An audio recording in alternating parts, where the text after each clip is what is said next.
Bonjour et bienvenue dans le flash d'information. Des hommes d'affaires turcs séjournent en ce moment en Côte d'Ivoire. Ils sont en prospection, ils entendent investir dans de nombreux domaines, notamment la santé et l'agriculture. Hier, ils ont échangé à ce propos avec la ministre d'État Kandia Camara, ministre des Affaires étrangères.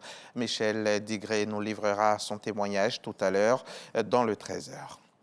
Non aux violences basées sur le genre. La lutte s'accentue en Côte d'Ivoire. Le Conseil national des droits de l'homme et la Chambre nationale des rois et chefs traditionnels ont décidé d'unir leurs forces pour combattre le mal. Leur collaboration a été fixée cette semaine à Yamoussoukro, capitale politique de Côte d'Ivoire. Kader Sogodogo, RTI Boaké. Pour la période du 1er novembre 2021 au 31 mars 2022, le Conseil national des droits de l'homme, CNDH, a documenté 79 cas de violence basés sur le genre, dont 25 viols, 22 physiques, 15 psychologiques, 14 cas de violence conjugale et 3 mariages forcés. Dans la majorité de ces cas, les arrangements à l'amiable auront pris le dessus au détriment de la justice qui favorise la protection des victimes. Les cours royales ou encore l'ombre apaisante de l'arbre à palabre ne pourraient être des endroits de règlement des violences basées sur le genre où l'on banalise la souffrance des victimes. Namizata Sangare, la présidente du CNDH, veut compter sur les rois et chefs traditionnels pour le triomphe de la justice. Nous sommes là pour partager avec la Chambre des rois et chefs traditionnels la nouvelle loi qui protège les victimes des violences basées sur le genre, également pour les édifier sur la chaîne pénale de répression de tout acte de violence basé sur le genre.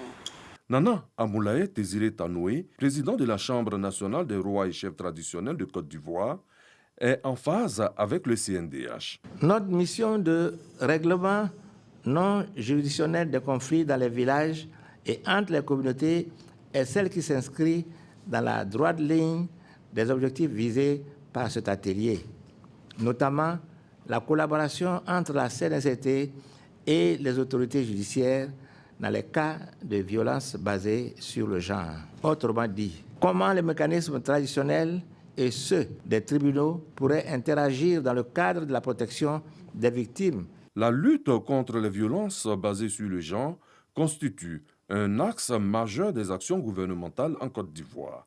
Désormais, tous espèrent voir les rois et chefs traditionnels référer vers la justice les cas dont ils ont connaissance.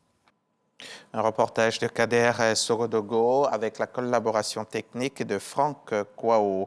On en vient maintenant à cet atelier international sur le changement climatique. C'était à Bingerville, au pôle scientifique et de l'innovation de l'Université Félix Houphouët-Boigny.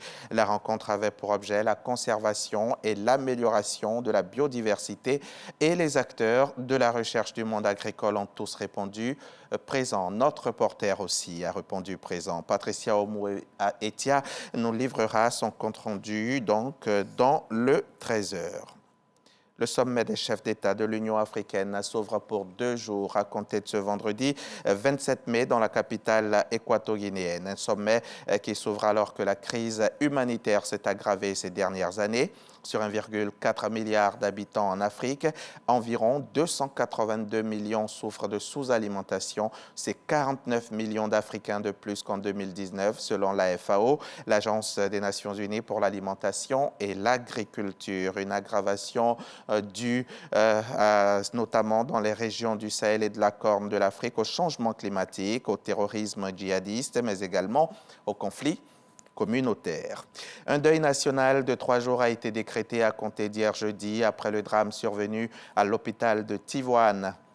à une centaine de kilomètres au nord-est de Dakar. 11 nouveau-nés sont morts dans un incendie. Conséquence, un décret présidentiel annonce le limogeage de Abdoulaye Diouf Sarr, le ministre de la Santé, ministre donc depuis septembre 2017. Des citoyens, des syndicalistes ou des opposants réclamaient sa démission après les drames survenus à Louga le mois dernier, le décès d'Astou Sokna, femme enceinte de 9 mois, puis à Kaolack, un bébé déclaré mort, puis retrouvé vivant dans un carton avant de succomber. À la suite de son limogeage, il a indiqué renouveler sa loyauté au chef de l'État.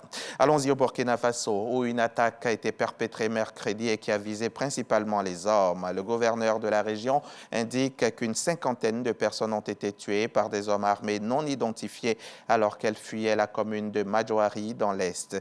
Les victimes avaient décidé de rejoindre Nadiagou dans la commune de Pama face aux menaces des groupes armés, mais dans leur fuite, elles sont tombées sur des individus armés non identifiés dans la forêt au niveau du pont de Senghou. Ce massacre fait suite donc à plusieurs attaques contre les populations et les forces armées. Et c'est la fin de ce flash. Je vous retrouve tout à l'heure à 13h pour le point complet de l'actualité.